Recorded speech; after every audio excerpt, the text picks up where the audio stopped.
14 June 2026 14 June 2026 এর আগে আপনাকে কিন্তু আপনার আধার কার্ডের সঙ্গে আপনার যে প্রপার অ্যাড্রেস প্রুফ আছে সেটা কিন্তু আপডেট করে নিতে হবে।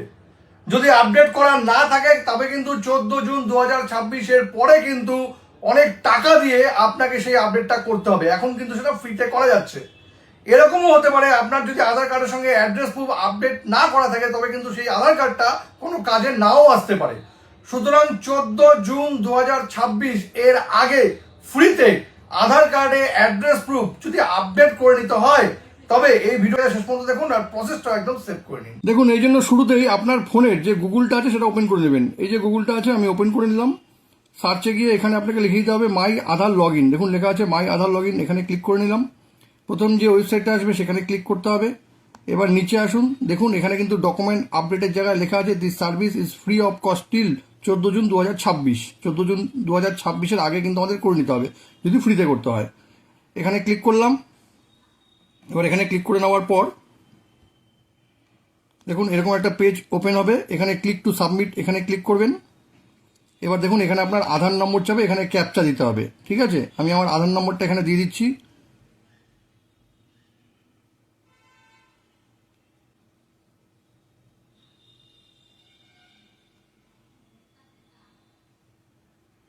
দিয়ে দেওয়ার পরে দেখুন লগ ইন উইথ ওটিপি, এখানে ক্লিক করব। এবার দেখুন একটা ওটিপি কিন্তু আমার ফোনে চলে আসবে। ওটিপিটা চলে আসলো।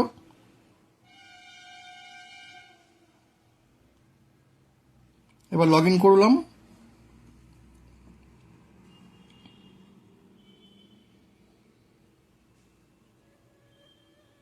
দেখুন এরকম কিন্তু একটা পেজ আপনার কাছে চলে আসবে। ঠিক আছে, এবার যখনই আপনার কাছে এরকম একটা পেজ চলে আসবে তখন দেখুন এই যে এখানে আছে আই হেয়ার বাই, এখানে ক্লিক করবেন, নেক্সট করবেন। নেক্সট করার পর দেখুন এখানে না ডকুমেন্ট চাইবে। এই দুটো জায়গায় কিন্তু ডকুমেন্টগুলো আপডেট করে দিতে হবে। ঠিক আছে, যেমন আমি যদি এখানে ক্লিক করি, এবার এখানে দেখুন কি ডকুমেন্ট আপনি আপডেট করবেন আধার কার্ডের মানে আপনার অ্যাড্রেস প্রুফের জন্য। এখানে আপনি আধার কার্ড করতে পারবেন, ড্রাইভিং লাইসেন্স করতে পারবেন, ভোটার কার্ড করতে পারবেন। ঠিক আছে, এই ভোটার কার্ড যদি করতে হয় ভোটার কার্ডে ক্লিক করলাম, এখানে অ্যাকসেপ্ট করব।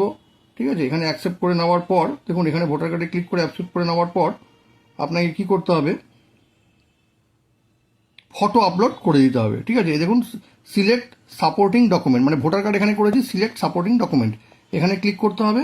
এবার কন্টিনিউ টু আপলোড এখানে ক্লিক করতে হবে। এবার ফটো লাইব্রেরিতে কিন্তু আগে থেকেই ভোটার কার্ডের একটা ফটো তুলে রাখতে হবে। এবার এখানে ক্লিক করে সেই ফটোটা কিন্তু এখানে আপলোড করে দিতে হবে। যেমন এখানে ক্লিক করে আমি কি করব, এখানে ধরুন এটা ভোটার আইডি কার্ডের একটা ফটো, এখানে ক্লিক করে এটা আমি কি করব, যদিও এটা আমার ড্রাইভিং লাইসেন্সের ফটো, যদিও আমি দেখানোর জন্য করছি, এটা এখানে আপলোড করে দিতে হবে। দেখুন আপলোড হয়ে গেল। এইভাবেই কিন্তু আপনি যে যে সাপোর্টিং ডকুমেন্টস দিতে চান সেগুলো করবেন। এখানেও কিন্তু আপনাকে দেখুন লেখা আছে please upload proof of address. এখানে কিন্তু আপনাকে প্রুফ অফ অ্যাড্রেস যেটা আছে ঠিক একইভাবে এখানে আপলোড করতে হবে। ঠিক আছে, আপনার যেটা মনে হয়, আপনি যদি আধার কার্ড দিতে চান এখানে দেখুন কি সাপোর্টিং ডকুমেন্ট দেবেন, এখানে দেখুন দেওয়া আছে। ভোটার কার্ড দিতে চান নাকি কিষাণ ফটো পাসবুক দিতে চান, না যেটা যেটা দিতে চান, ম্যারেজ সার্টিফিকেট দিতে চান, যেটা যেটা দিতে চান সেখানে ক্লিক করে কিন্তু আপনাকে এইখানে সেই ডকুমেন্টটা আমি যেভাবে আপলোড করলাম সেটা আপলোড করতে হবে, করে নেক্সট করে দিতে হবে।